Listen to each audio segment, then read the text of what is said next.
Boa noite a todos. A gente vai estar conversando sobre um tema que é muito importante, que é a paternidade solo, né? Muito se fala da maternidade solo, que é o mais comum. E hoje eu estou com um convidado muito especial aqui, que é o Francisco Borges, cara que eu conheci faz pouco tempo pelas redes sociais, e assim que eu conheci você aqui pelas redes sociais, Ah, Francisco, eu já falei, preciso conversar com esse cara, porque preciso conversar com esse cara. Preciso conhecer mais essa história, e pelo pouco que a gente já conversou, eu sinto que você tem uma mensagem muito bonita, e importante, né? Mais que beleza no sentido de romantizar, mas da importância por vários símbolos que você traz. Então, cara, seja bem-vindo a bordo do Projeto Homem Paterno. É um grande prazer participar com vocês, todos do Homem Paterno. E o mais interessante é quando as similaridades se encontram, quando os ideais se adequam, quando os sonhos se cruzam.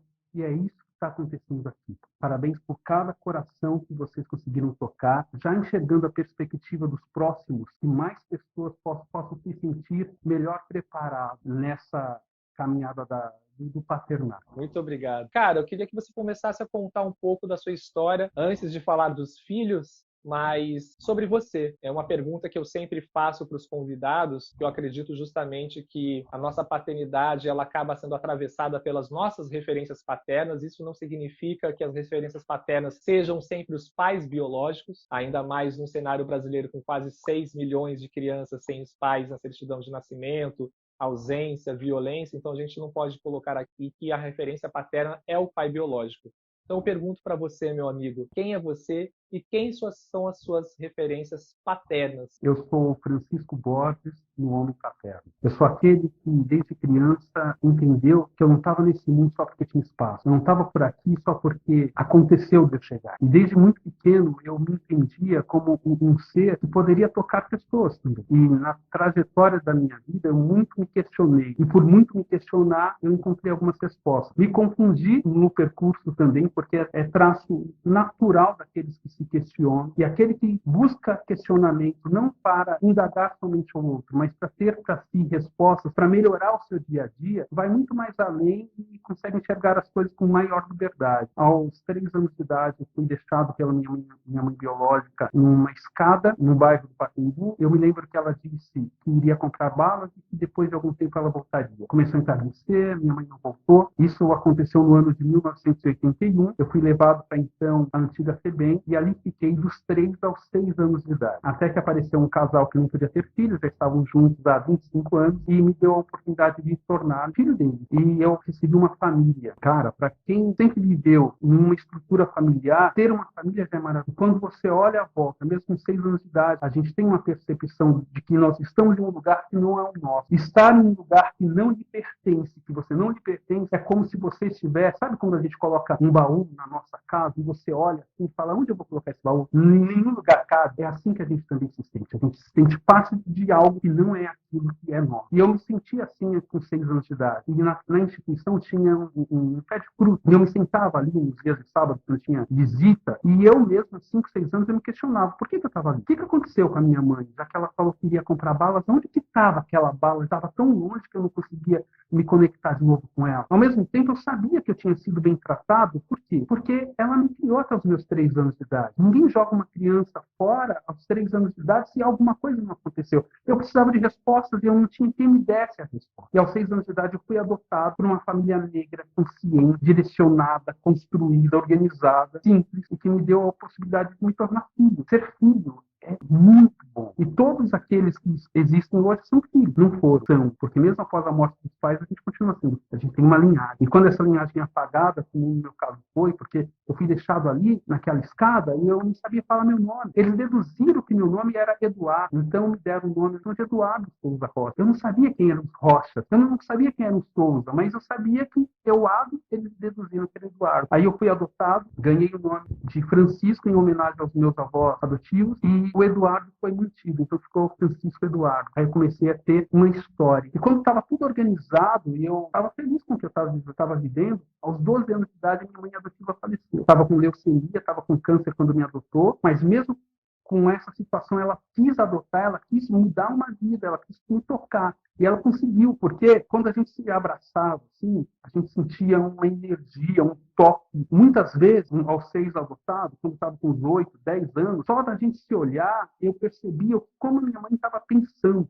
E é uma ligação que vai muito além do cordão umbilical, porque nós não tínhamos essa união, mas a gente tinha essa vibração, essa força que mexe com a gente, que faz a gente se emocionar. E foi isso que começou a rolar. Só que quando eu tinha 12 anos, a minha mãe adotiva faleceu. Vivíamos, meu pai, minha mãe e eu. Meu pai começou a beber, porque antes de me adotar, eu já estava há 25 anos com ela. Perdeu a mulher, estava com uma criança. Nós tínhamos um relacionamento, mas meu relacionamento era materno, porque meu pai passava o dia todo trabalhando, chegava à noite cansado, falava uma ou duas palavras, mas era esse o nosso relacionamento. E aos fins de semana nós não tínhamos diálogo. E de um momento ao outro, mesmo sabendo que ele também quis me adotar, queria estar comigo, mas ele se viu perdido, talvez por um sonho que nem dele inicialmente era total. Ele começou a participar, ele começou a viver o que era ser pai. Mas a minha mãe estava muito mais preparada para ser mãe do que meu pai para ser pai. E da noite para o dia, sem a esposa, ele teve que vivenciar o que era ser pai e quando começou a beber, quando eu tinha 15 anos, meu pai adotivo faleceu. Então a gente olha para trás, é muita perda, né? É muita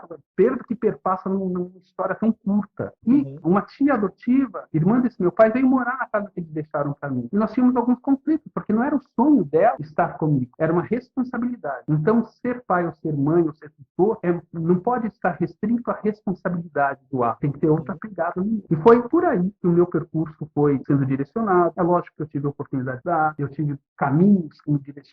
Eu olhava para o meu passado e entendia que eu não queria aquilo, eu não queria perda, eu não queria me sentir um caixote. Então, eu andei por um percurso, e isso não é aquele sistema daquele que constrói sozinho. Nunca construí nada sozinho, porque eu sempre tive pessoas ao meu lado que me davam o que podiam dar. E por percepção e necessidade de me manter vivo, eu recebia aquela porcentagem e tentava me alimentar daquilo. Mas é lógico que estava aquém das minhas necessidades. É lógico que em mim sempre nasceu assim, antes de pensar em ser companheiro, de ser marido, assim, não, eu sempre pensei em ser pai. Eu sempre olhei para a minha vida e falei assim, quando tiver uma família, eu quero que a minha família seja uma família que se auxilie, que se emocione, que olhe para as pessoas e orgulhe de onde está. Eu sempre pensei isso. E não era que me ensinou, era porque tinha uma ligação maior que me alimentava. Muitas vezes a gente ouve que as pessoas, elas dão o que têm, mas nós temos um poço subterrâneo em nós que nos alimenta de coisas que a gente não tem. É uma água que não está na superfície. E foi mais ou menos o que aconteceu comigo. Eu tenho mais para contar, mas vamos no bate-papo. Muito impactante, assim, na verdade, né,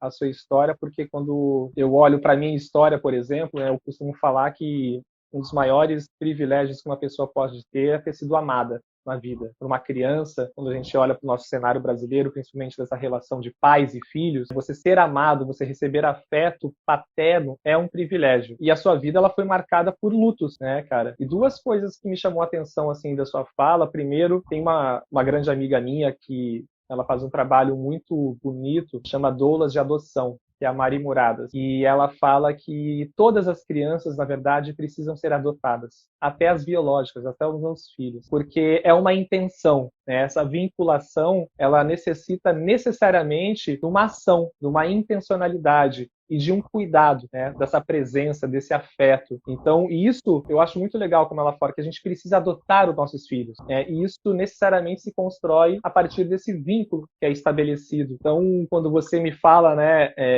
um pouco da sua história, me vem um pouco dessa fala dela, no sentido de que, quando você falou da ligação, né, da sua mãe adotiva com você, é porque, de fato, ela te adotou, né, e não só em questões legais, mas a gente está falando de vínculo. Eu, por exemplo, tenho meu pai biológico, que eu amo, porra, um cara incrível, mas eu tenho meu padrasto, que eu chamo de pai, e eu tenho um vínculo com ele tão forte, cara, tão forte, sabe? E uma identificação e uma cumplicidade maior do que eu tenho com meu pai biológico, né? E essas ligações se dão, muitas vezes, também pelas oportunidades que é demonstrada nos dois caminhos.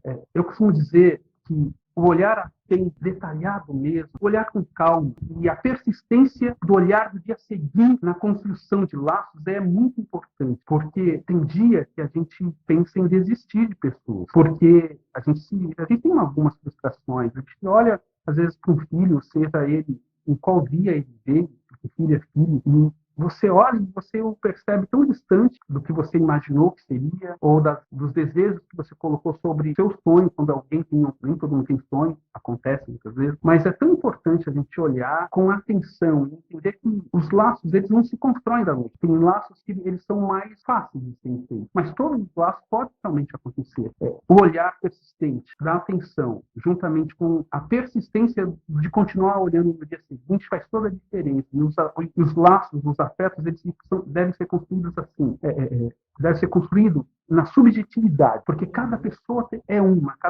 Eu, hoje, sou pai de 6 crianças, 6 meninos. O mais novo tem 4 anos, os 2 mais velhos têm 13 anos. Eu olho para a família que eu tenho hoje, que eu posso compartilhar com você como ela foi constituída, eu vejo cada necessidade dele, sabe? Eu observo cada necessidade. Em especial agora, eu estou vivendo 40 dias de férias com eles no litoral. No dia a dia, por mais que eu seja próximo e presente, tem o lance da escola, tem o lance dos compromissos, que a vida, mesmo em pandemia, a gente tem compromisso. E agora eu estou vivendo esses 40 dias de forma integral. Como é interessante o afeto que se dá quando você olha aquele ser de um jeito muito particular. Você consegue entender pelo olhar, pelo sorriso, pelas, sabe, chateações que provocam em você, às vezes pelas raivas que também te dá, porque nós somos seres humanos e às vezes a gente também precisa aprender a sentir raiva. Entender que quando a gente sente raiva, muitas vezes a raiva é só uma reação de algo que aconteceu e que ainda está acontecendo em você, na gente, e que a gente precisa entender o que é. Raiva por raiva não existe.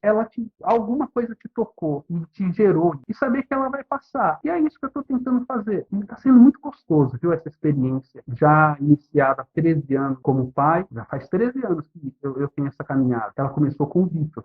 Não, cara, bom, eu tenho 2 filhas, né? Eu tenho 2 filhas, a Nalu, de 7 meses, na verdade está fazendo 7 meses hoje, aniversário hoje da Nalu, e a gente até começou aqui uns minutinhos após as 9 horas, porque eu estava fazendo uma nebulização nela, estava acho que começando a ascendente, daí baixou a imunidade, e aí, enfim, aqueles processos, e pai da Yara de 5 anos. Então, quando eu já me pego aqui com 2 crianças, né, assim, tendo que adiar compromisso, tendo que faltar compromisso, né, virar nos 30 comigo, né, entre eu e a Bruna e todas as demandas, né, eu fico pensando, caraca, né, o Francisco tem 6. Mas antes de entrar um pouco nessas dinâmicas que eu quero entender um pouco também como é que foi essa história da adoção, quem veio primeiro, como que foi esse processo, né, como que foi esse processo inicial também da adoção, que te despertou para isso. Quando você estava falando do sentimento de ser pai, né, que você sempre quis ser pai, isso sempre teve em você, cara, isso faz muito sentido para mim, porque eu bato muito numa tecla, Francisco, que a paternidade ela é uma construção. Existem algumas crenças, por exemplo, uma delas que é muito comum, que é o homem só vira pai depois que um filho nasce. Isso provavelmente você já ouviu falar essa frase, ou você já ouviu outras pessoas, né? É comum. Que ela sabe que está gestante, né? Que é gestante, ela já se sente mãe. Mas não necessariamente, né? Porque tem mães... Não, mas não é essa massa. Não estou nem dizendo que é certo ou errado. Né? Exato. O homem, exatamente.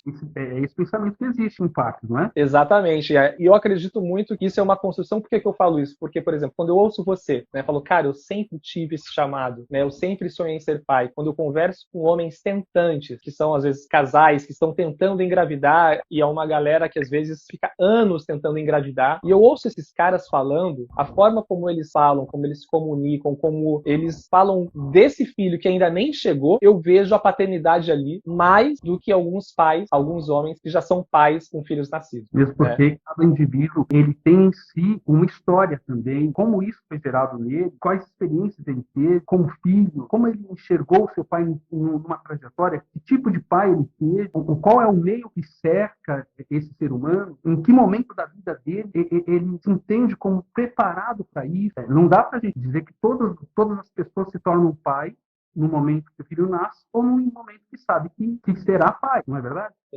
Exatamente. E aí, ouvindo você falar, isso só fica mais forte ainda para mim, né? Que a paternidade, ela não necessariamente acontece em um evento, mas é que ela é construída principalmente de acordo com a presença, por mais que não tenha um filho ainda, mas com a presença em relação a esse papel paterno, né? Se eu começo a me apropriar dessas responsabilidades, esses sentimentos eles começam a transbordar. Pode ser e pode não ser. Como a gente está no diálogo, né?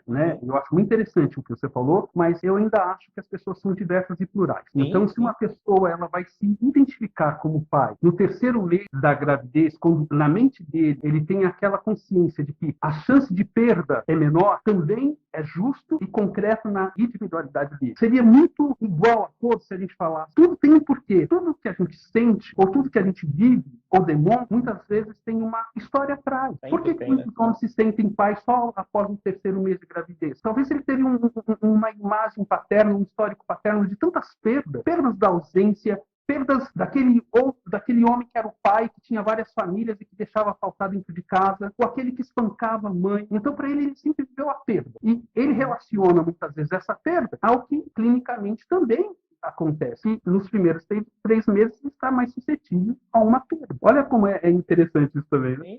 Sim. Não existe regra, na verdade, né? Não existe regra. Acho que é isso, né? O fato de ser uma construção já denota a não regra, né? Que é isso, é a pluralidade. Cada um vai viver essa história. Mas o que fica mais forte para mim, quando você fala, né, desse sentimento de ser pai, eu vou para esses lugares, né? Desses homens que eles já se sentem pais, mesmo sem ter filhos, né? E que eu vejo nesses caras já uma paternidade muito mais assumida, inclusive, do que pais, né, do que homens que já têm os seus próprios filhos, às vezes com 1 ano de idade, mas eles não ocupam esse lugar, de fato. Né?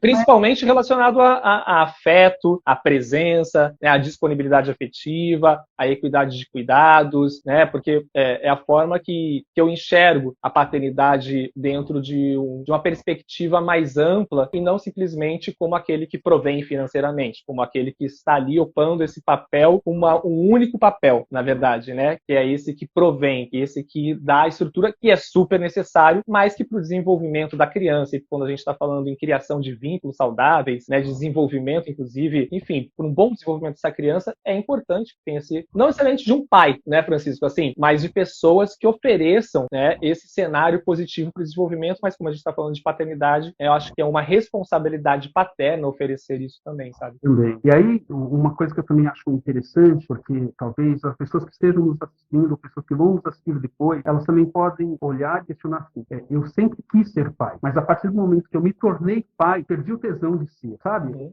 As pessoas são... Sim. Então, isso, quando isso acontece também, porque pode acontecer, ter o desejo, como eu tinha, eu me enxergava antes de ser companheiro, marido, eu me enxergava pai, não é certeza ou garantia de que eu serei um pai presente, ou um homem paterno.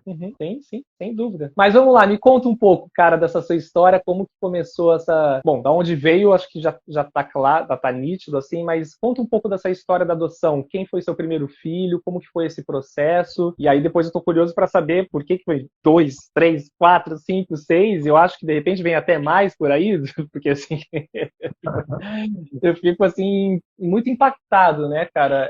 Positivamente, obviamente, né? Mas, assim, porque é uma história muito... que me gera curiosidade, assim, sabe? O Vitor, ele veio por uma ligação. Uma amiga conhecia uma pessoa que não podia ficar com a criança. E não foi uma adoção brasileira, mas ela me procurou. E depois nós procuramos a vara da infância para poder organizar o desejo dela de deixar que eu pudesse criar. Nós não tínhamos um vínculo familiar, mas eu pude acompanhar um pouco da gravidez dela e ao final assisti o parto, depois teve um apoio da vara da infância e eu me tornei, adotei e sou pai do Gui. Começou assim. Ela não tinha o desejo de estar com ele, ela não podia estar com ele. Eu não posso nem afirmar que ela não tinha o desejo, ela não estava em condições. Então também foi um ato de amor, né? A entrega voluntária, ela é um ato de amor. E foi isso que aconteceu. E o Vitor veio para mim em casa logo após ele nascer. E foi uma experiência muito forte para mim, porque eu tinha uma criança que eu desejava muito, eu não sabia trocar uma fralda, eu não sabia como dar banho, aí eu precisei contar com uma rede de apoio, pessoas que me ajudaram, mas desde o primeiro instante eu achei que a gente precisava criar um lar. Então, eu colocava ele sobre o meu peito, como as mães cangurus fazem, nós trocávamos os nossos batimentos, ele dormia sobre o meu peito, e o nosso vínculo hoje, aos 13 anos, ele vai fazer 14 agora, é tão lindo, tão bonito,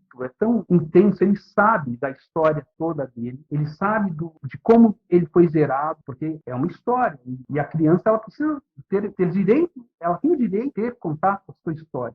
Com 6 para 7 anos, ele teve contato com a história, conheceu a mãe, eles se conheceram ao nascer, depois ela viu com um mês, e ela não queria estar ali, por alguns motivos que eu não posso compartilhar, porque é a história dela. Mas Claro. com 6 para 7 anos, eles se viram, depois aos 10, nós tentamos, não foi possível, e agora, nesses últimos tempos, partiu dele ter contato de novo com a mãe, para ser lindo, e ele procurou nas redes sociais, não encontrou, ele veio compartilhar comigo, e aí a gente sentou em 10 minutos, a gente conseguiu encontrar a mãe dele, né? E ela, por opção, estava distante. E aí ele encontrou o irmão, conversaram, foi muito legal. Depois esse irmão fez a ponte para ele conhecer, falar mais com a mãe, e eles estão nesse diálogo que está acontecendo. Então, a nossa história passa pela história dele, por essa construção. Em ter ouvido ele chamar a primeira vez papai, ter acompanhado ele no que era importante para ele, para mim foi muito bom também. E os nossos laços foram se firmando. Eu gostaria só de compartilhar uma coisa com você. Quando eu falo que ter o desejo, ou enxergar-se pai com verdade, como eu me enxergava, não seria garantia que eu seria um pai presente total em todos os momentos, é que até ele fazer 2 para 3 anos, eu tinha 5 escritórios. Eu tinha trabalhos em 5 cidades do estado de São Paulo. Então, eu via de manhã e via quando ele estava dormindo à noite. Lógico que eu ficava com ele quando eu chegava, mas eu não era tão presente. Só que quando ele fez uns 2 anos, depois que falou papai, ele começou a falar, ele me via e falava tchau, sabe? Ele falava tchau, pai. E eu não estava saindo. Por quê? Porque eu não era um pai presente. Eu tinha o desejo. Eu sonhei com aquilo, mas quantas pessoas sonham com isso e não conseguem se organizar para alcançar, para vivenciar o que sonhou? E isso também estava muito mesclado com a história que eu tive de perda. Pô, eu vim de uma situação muito frágil em várias questões e eu precisei, de alguma forma confusa em mim, buscar uma prosperidade que eu atingi, mas que naquele instante foi a peso muito custoso. A ausência de presenciar o meu sonho. Foi quando ele, com 2 para 3 anos, eu olhei e falei, caramba, eu sonhei tanto com isso e não vou viver isso por quê? E eu redefini minha vida para que eu pudesse acompanhar o que era importante para ele. Para que olha que louco, quantos pais justificam a ausência por uma vida cheia de compromisso, quando na verdade o grande sonho dele era esse, no meu caso. E aí rola uma outra coisa. Eu queria isso, mas eu estava ainda imerso nas minhas próprias dores. Por isso que é importante a gente curar também as nossas feridas na caminhada, estar junto com outras pessoas, ou escutar esses grupos que vocês conduzem, que eu também, de alguma forma, venho formando pessoas que também gostam de ouvir esses acontecimentos comigo e com os grupos que eu faço parte. Olha que interessante, a gente vai aprendendo. E aí que eu volto à frase, afetos concretos, familiares, o persistir, olhar, diário, não deu hoje, mas amanhã vai dar. Se tem alguém aí que está vivendo algo que eu também já vivi, é começo de ano, está começando uma nova fase, reformule, dá uma olhada, veja qual é o preço que você está pagando, porque às vezes a gente está pagando um preço que não vale a pena, não é? Sem dúvida, cara. Sem dúvida. Uau, é muita coisa, na verdade, assim, né? Porque você fica falando, bom, primeiro que você fala e eu fico hipnotizado, né? Eu tô até com dificuldade aqui de elaborar algumas coisas, porque são tantas camadas dentro de uma mesma história, né? Camadas sociais dentro da sua história, sabe, cara? Que me deixa, assim, até emocionado, sabe? E tudo isso que você tá falando, né? Porque é a realidade de muitos homens, isso que você falou, né? Dessa vontade de ser pai, de estar presente, mas diante de um cenário que impõe, né? Porque eu vejo que é uma imposição e acaba sendo de uma violência tanto com essas crianças que acabam tendo a ausência do seu pai, mas também uma violência com esses homens, por uma carga, principalmente falando de homens pretos, pessoas que moram na periferia. Essa é a realidade. Eu falo principalmente que eu converso com muitos homens pretos. Cito um que é um cara que me inspira muito, que é o Henrique Restier, né? Que ele tem esse livro aqui que eu já indico. Deixa eu só pegar aqui, porque já que eu estou citando ele, né? Diálogos contemporâneos, né? Sobre homens negros e masculinidades, do Henrique Restier e do Rolf Malungo. E conversando com ele, uma das coisas que ficou muito claro, muito nítido para mim, é porque, assim, a gente vem falando muito, né? Dessa necessidade de os pais estarem presentes, de realmente, inclusive, tem esses termos, né, paternidade ativa, né, e de uma série de questões que cada vez mais são ditas. E aí ele me provoca, ele falou, Thiago, é o seguinte, isso é muito importante, tem toda a razão, mas mesmo assim, ainda hoje, falar sobre isso ainda é um privilégio de homens brancos. E mais do que falar, viver isso. Porque os Brancos, meus e pais... às vezes, heteronormativos, né? Exatamente, exatamente. É o topo da pirâmide, né? Verdade. Por que que eu estou falando isso? Por que que ele me diz isso? Porque enquanto a gente tem essa possibilidade de estar discutindo ou de abrir mão de um emprego, uma parcela muito grande dos homens pretos, principalmente, né, que moram na periferia, tem que sair às 5 da manhã e volta às 10 da noite, como você bem disse. Por sobrevivência. E esses caras, muitas vezes, eles não têm uma outra opção, porque se ele não for trabalhar, normalmente é comum ser a única renda da casa, como que esse cara vai realmente estar presente? Né? Você me fala... Né, você me... As precariedades imposta por uma sociedade que não é equitária rouba do outro as possibilidades da mesma, muitas vezes, de existir. Porque uma pessoa que tem uma família e que não tem possibilidade de vivenciar com ela, quer um exemplo, claro? Quantas Lirtes no Brasil não existem? Quantas Lirtes não deixam seu filho em casa e vão passear com os cachorros das madames? Quantas pessoas não tiveram que sair das suas casas, mesmo numa situação pandêmica, por egoísmo do outro, que não tornou-se ser humano? Porque é assim, nós nascemos indivíduos, e quando a gente ainda está no egoísmo pessoal, de mamar o peito da mãe até sangrar, nós somos indivíduos. Nos tornamos pessoas quando a gente entende que aquele peito, por mais leite gostoso que saia dali, não nos pertence. E a gente vai entendendo isso com o decorrer do tempo. Só que existem pessoas que estão tão alienadas que elas não se tornaram pessoas. Elas são indivíduos, porque ela não olha para o outro como se o outro existisse. E rouba do outro tempo, a vida, por puro egoísmo. E é sobre isso também. O paternar, o ser mãe, o vivenciar essa experiência, ela não é só de uma pessoa, é um compromisso da sociedade. E isso a gente não pode deixar de lado. É tanta coisa, né? Não, é por isso, como eu falei, né? Você vai contando as suas histórias e parece que vai vindo aqui, 300 mil assuntos, né? E olha que eu nem contei nenhuma parte da história. Sim. Mas vamos lá, o primeiro filho veio, né? Rolou esse vínculo, você ficou, né? Teve essa possibilidade, né? Enfim, após esse segundo ano estar presente e começar realmente a estar com o filho. E aí, a partir daí, como que foi isso e quando que veio o segundo filho? Eu não sei se foi o segundo e o terceiro junto, como é que foi isso?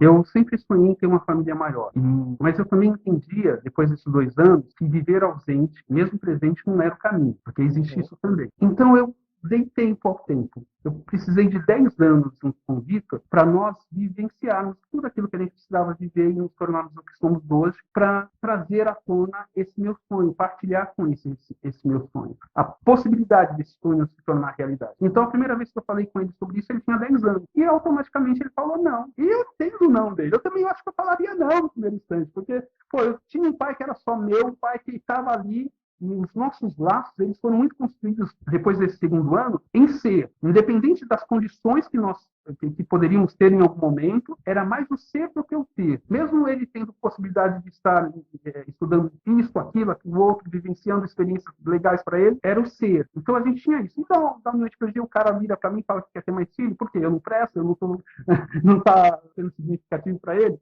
Acho que ele pensou isso na cabeça dele. E ele falou não. E eu respeitei o tempo dele.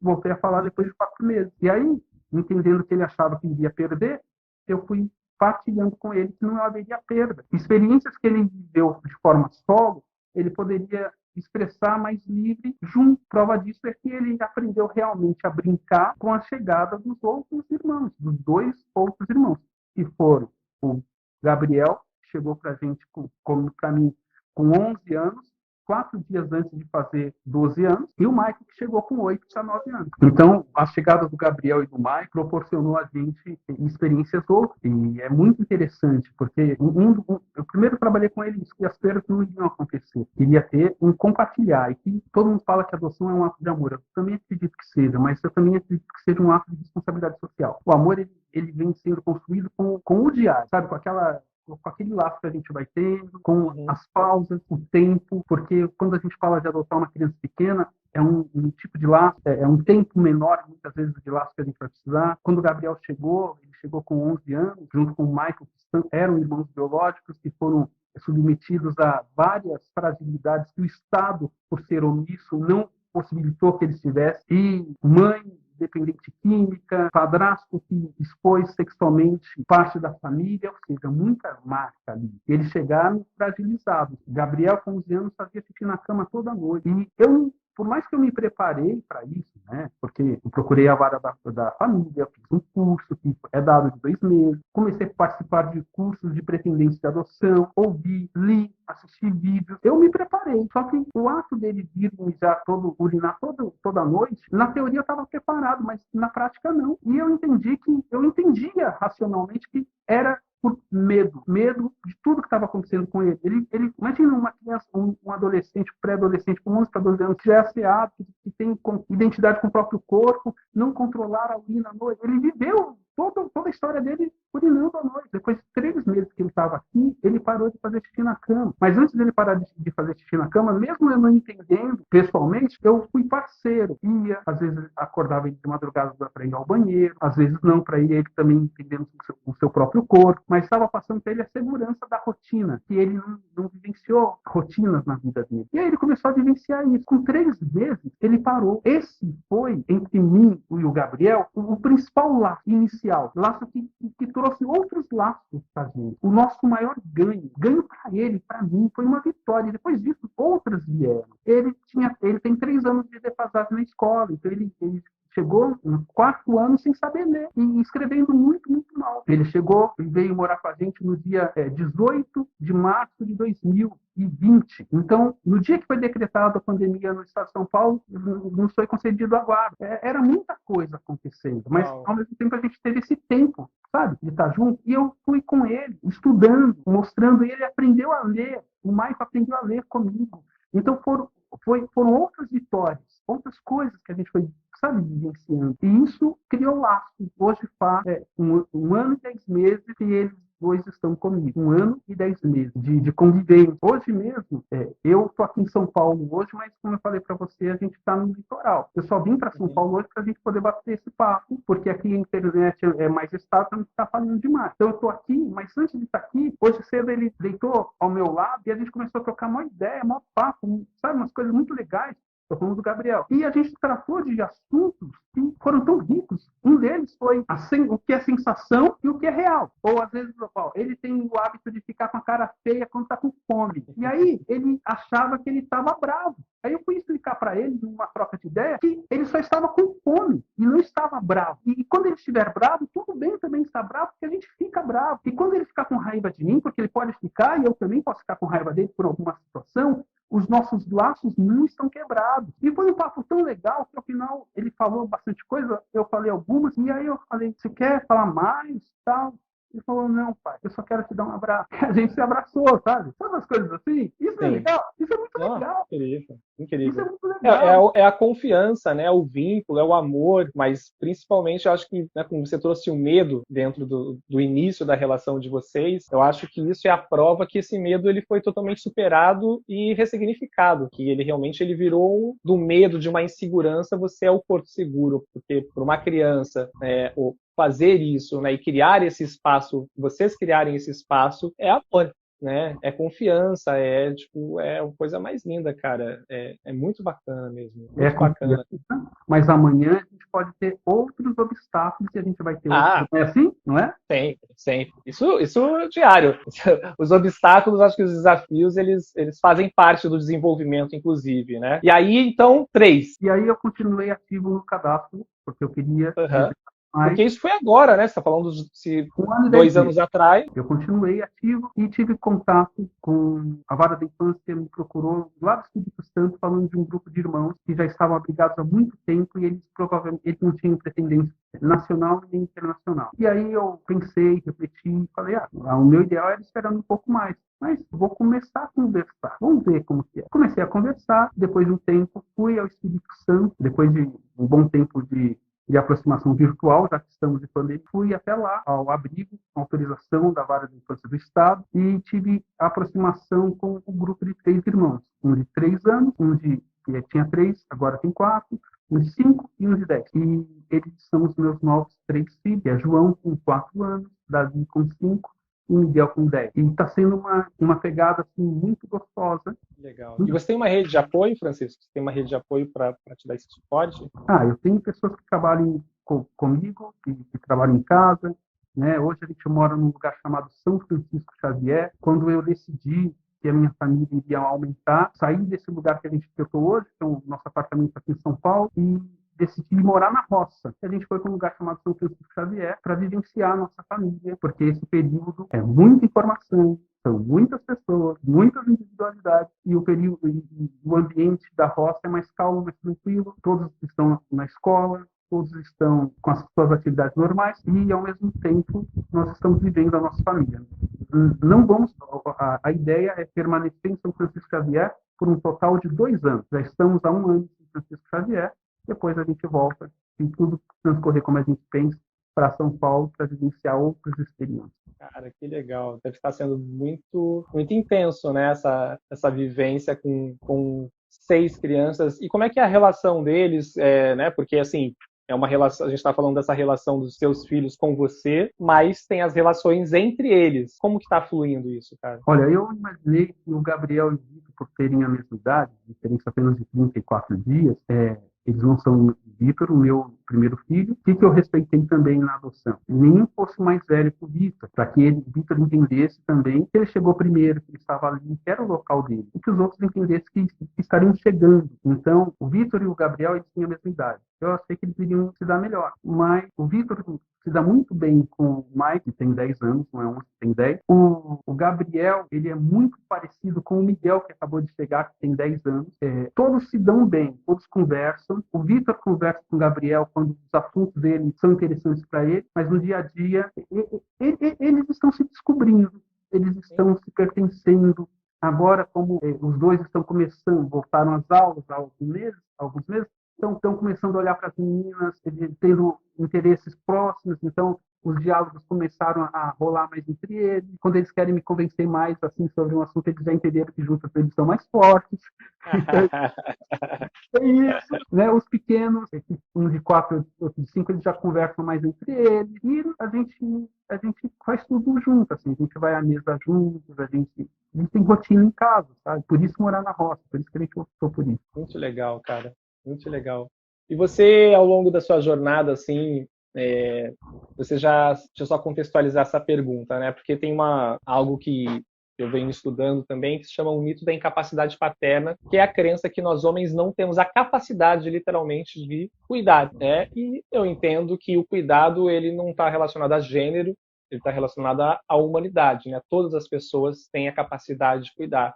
E isso vai muito de acordo com o que cada um está disposto, né, dentro do seu repertório, mas também, né, da sua disponibilidade, tanto em aprender quanto em cuidar de fato, né, em colocar em ação. Então, nesse sentido, você já sentiu olhares, né, você já sentiu preconceito em relação à sua capacidade de cuidar enquanto pai, principalmente um pai solo? Muito bem recebida pelas pessoas, mas ao mesmo tempo eu também tomei uma decisão. Como era um sonho meu, eu criei estrutura para que isso acontecesse, trouxe uma rede de apoio. Quem são as pessoas dessa rede?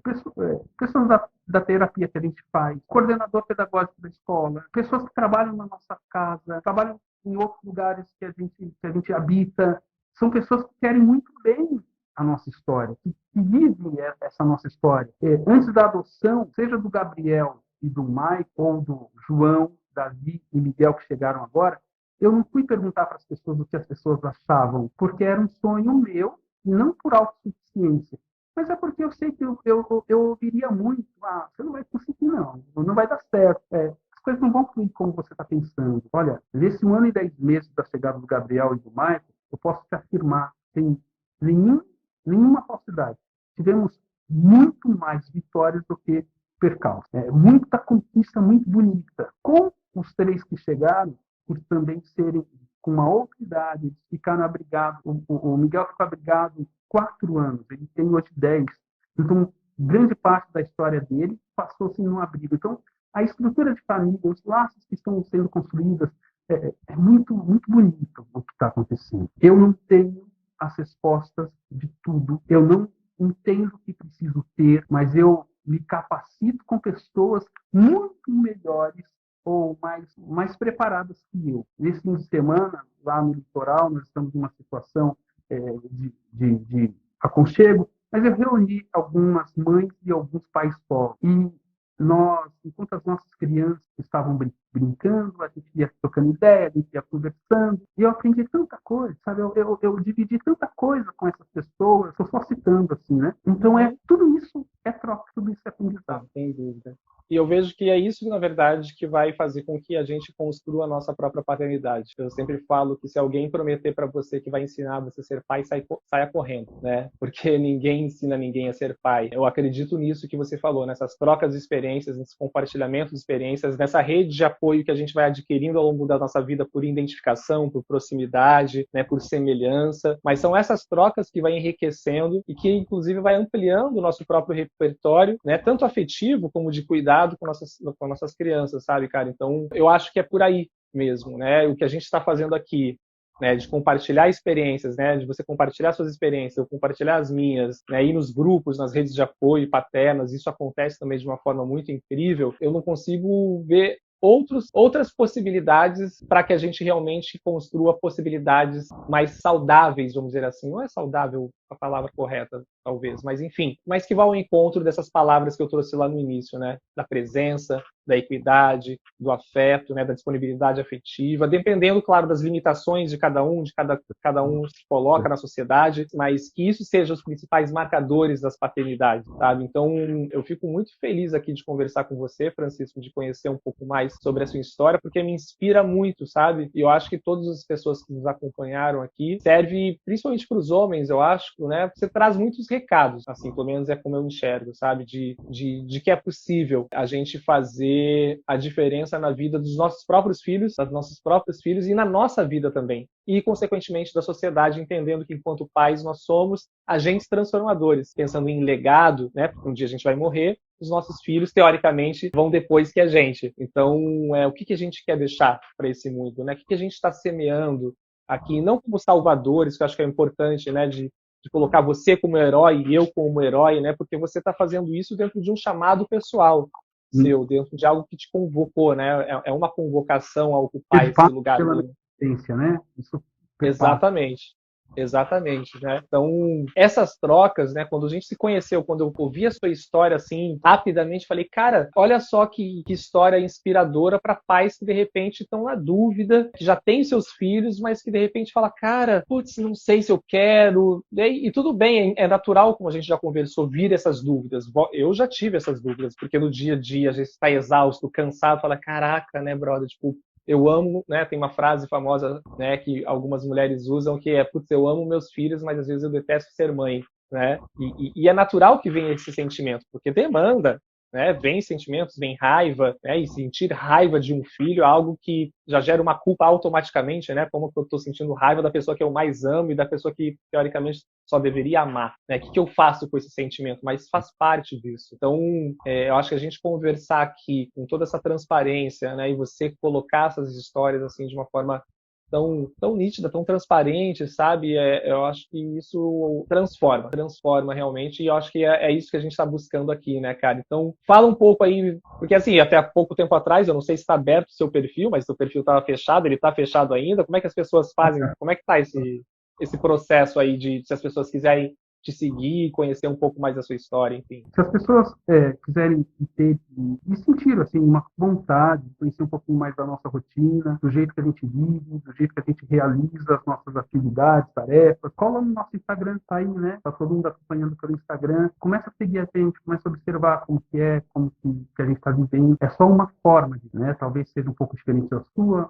do seu vizinho, mas é uma que a gente está conseguindo viver. E nessa trajetória, então começa a seguir a gente aqui no Instagram, eu faço esse convite, né? Se você tiver interesse, bora! Eu acho que é uma forma de entender como nós vivemos e como nós nos resolvemos, pelo menos até o momento. E nessa trajetória de adoção, eu venho percebendo assim, muitas pessoas pensam, eu até penso em adotar, mas adotar uma criança, um adolescente deve ser muito mais trabalhoso e tal. E eles vêm com muita vontade, muito desejo de ser, porque eles já têm uma história. E eles sabem o que é perda e eles não querem voltar a ter tudo. E se uma pessoa vive 70, 80 anos, 90, por que a gente vai definir uma pessoa com 5, 6, 10, 15, não sei quantos anos, como alguém que não pode ressignificar a sua história. Mas, então vamos olhar com essa percepção, com essa primícia, com esse olhar de possibilidade. Se você não tem o desejo de adotar, também é seu e é um direito seu, mas às vezes você sabe de alguma família que ou adotou ou são biológicos, mas estão vivendo alguma situação de vulnerabilidade, você pode ajudar de uma outra forma, por que não auxiliar?